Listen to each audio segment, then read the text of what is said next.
Hello friends, कैसे हैं सब लोग। आज हम पढ़ने वाले हैं विलियम शेक्सपियर और आप सभी को मैं बताऊंगी कि इनकी लाइफ जो है वो कैसी थी, इनका करियर कैसा था, इन्होंने कौन कौन से वर्क लिखे, करियर में कौन से फेज थे, वो सारी चीज़ें हम देखेंगे। ठीक है, तो अभी हमें क्या करना है वो देखो। अभी हमें करना है स्टार्ट क्या विलियम शेक्सपियर।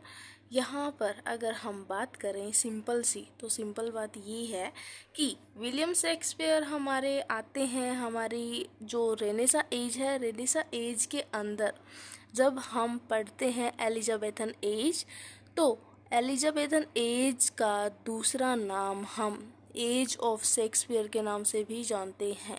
ठीक है, दूसरा नाम क्या जानते हैं? Age of Shakespeare. क्यों जानते हैं? क्योंकि एलिजाबेथन के टाइम पर the greatest playwright and dramatist was Shakespeare. ठीक है, तो ये सोचो, इतने फेमस राइटर हैं कि इनके नाम से ही उस एज का नाम पड़ गया। ठीक है, और देखो अगर हम बात करें इनके बर्थ की, ठीक है, तो लाइफ इनकी स्टार्ट हुई थी कब? इन्होंने जन्म लिया था 23 अप्रैल 1564 में। ठीक है, मतलब 1564 में ये बॉर्न हुए थे और 1660 में इनकी हो गई थी डेथ। ठीक है, 1616 में, सॉरी। तो ये जो हमारे विलियम शेक्सपियर हैं, ये बहुत ही प्रोमिनेंट राइटर हैं हमारे इंग्लिश लिटरेचर के अंदर, क्योंकि इन्होंने जो भी राइटिंग करी थी इतनी फेमस है आज तक भी। अगर किसी को कभी किसी ने इंग्लिश लिटरेचर का नाम नहीं भी सुना है ना, ठीक है, तो वो इतना ज़रूर सुना होगा उसने लिटरेचर को लेके कि लिटरेचर मतलब विलियम शेक्सपियर। ठीक है, सबका यही मानना है, मतलब सबका नहीं, जिन लोगों को नहीं पता लिटरेचर के बारे में वो इतना तो बता देंगे कि लिटरेचर मतलब विलियम शेक्सपियर। ठीक है, हाँ, तो देखो अब क्या है। तो इनका बर्थ ये हुआ था 1564 में और इनको बार्ड ऑफ एवन भी कहते हैं। ठीक है, क्यों कहते हैं बार्ड ऑफ एवन? क्योंकि इनका जो बर्थ है ना वो स्ट्रैटफोर्ड अपॉन एवोन में हुआ था। ठीक है, ये इंग्लैंड में एक जगह है जिसका नाम है स्ट्रैटफोर्ड अपॉन एवोन। ठीक है, इसीलिए इनको बोलते हैं बार्ड ऑफ एवन। ठीक है, और देखो ये एक ग्रेट ड्रामेटिस्ट तो है ही है, एक ग्रेट प्लेराइट भी है और पोइट भी है, ऑथर भी है। ठीक है, इनकी बहुत सारे ऐसे वर्क लिखे हैं जो कि हर जोनरा में, ऑलमोस्ट हर जोनरा में मिलेंगे।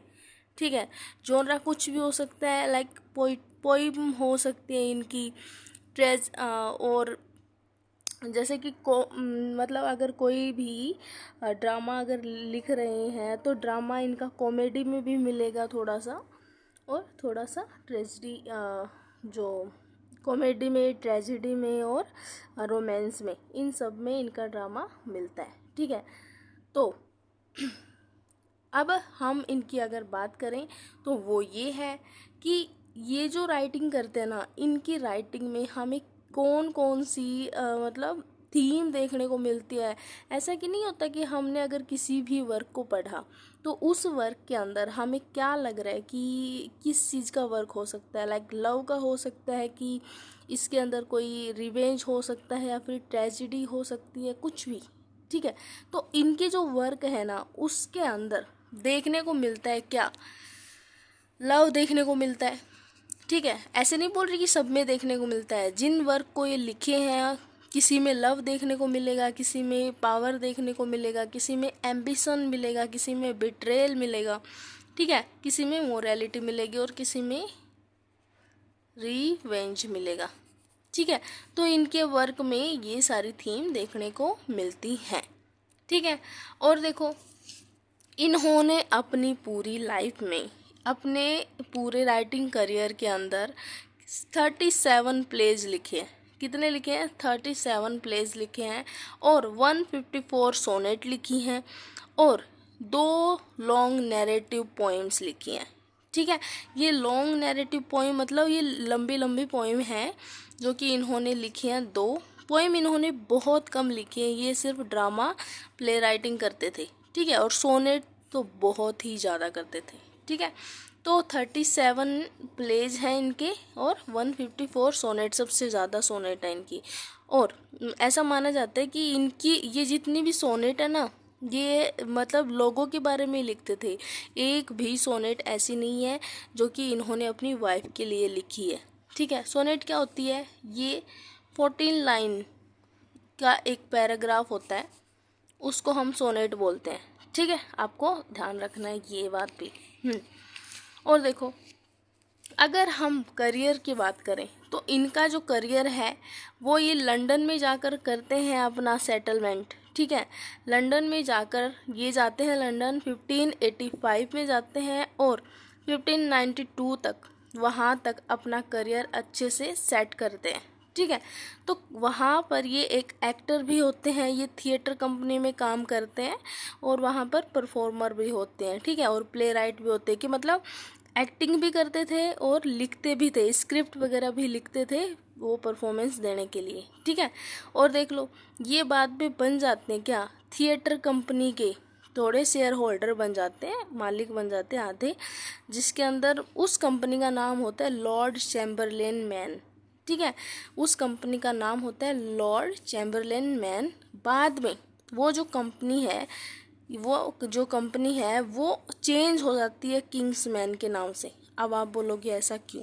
क्योंकि लॉर्ड चैम्बरलेन मैन जो है ये एलिजाबेथन क्वीन एलिजाबेथ के टाइम पर इस कंपनी का नाम लॉर्ड चैम्बरलेन मैन होता है। जब इनकी डेथ हो जाती है और यहाँ पर किंग जेम्स का रूल स्टार्ट हो जाता है ना, तो किंग जेम्स के लिए वो लिख देते हैं यहाँ पर क्या, अपनी कंपनी का नाम चेंज कर देते हैं किंग्समैन, ठीक है। आपको ध्यान रखना है। और देखो, अगर हम बात करें इनके करियर फेज की, तो इनका करियर जो है वो 4 फेज में डिवाइड है, ठीक है। इनका करियर क्या है, 4 फेज में डिवाइड है। अब आप बोलोगे वो कैसे?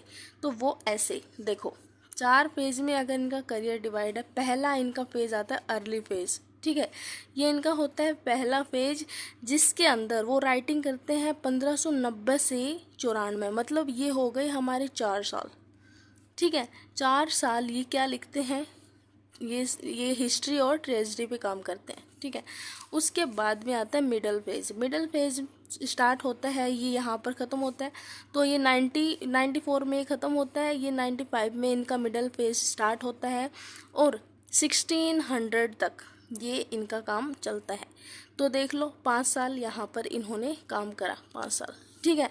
अब 1601 से, ठीक है, 1601 से लेकर 1608 तक इनका जो फेज है, मतलब 8 साल कह लो या 7 साल कह लो, ये इसके अंदर जो लिखते हैं वो हम देखेंगे आराम से, ठीक है। लव सॉन्ग, ये रोमांस के बारे में लिखते हैं। और इनका फाइनल पेज आता है जिसके अंदर भी ये राइटिंग करते हैं।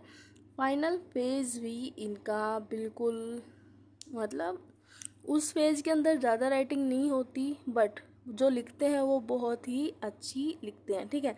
तो इनके जो वर्क हैं वो बाद में पब्लिश करवाए जाते हैं, ठीक है। इनके वर्क बाद में पब्लिश करवाए जाते हैं इनकी डेथ के बाद में, ठीक है। तो जब इनकी डेथ के बाद सारी चीज़ें पब्लिश होंगी, तब धीरे धीरे ये फेमस होने लग जाते हैं इंग्लैंड के अंदर, ठीक है। मैंने ये पूरा लिखा है आप सबके लिए, ठीक है। मैंने ये सारी चीज़ें लिखना शुरू कर दिया ऑलरेडी, मतलब मैं रिटर्न लेके आती हूँ, क्योंकि मैं नहीं चाहती कि कोई भी ऐसा पॉइंट हो जो कि आपसे छूटे, ठीक है।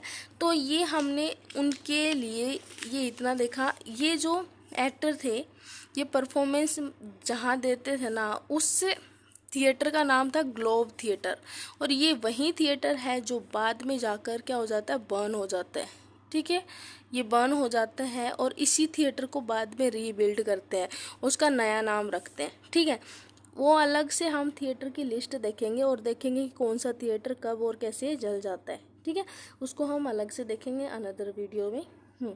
तो आज के लिए बस इतना ही। इसके जो करियर फेज है उसके अंदर जो राइटिंग इसने करी है, इन्होंने करी है, तो वो हम एक अनदर वीडियो में देखेंगे अच्छे से। Okay, thank you so much.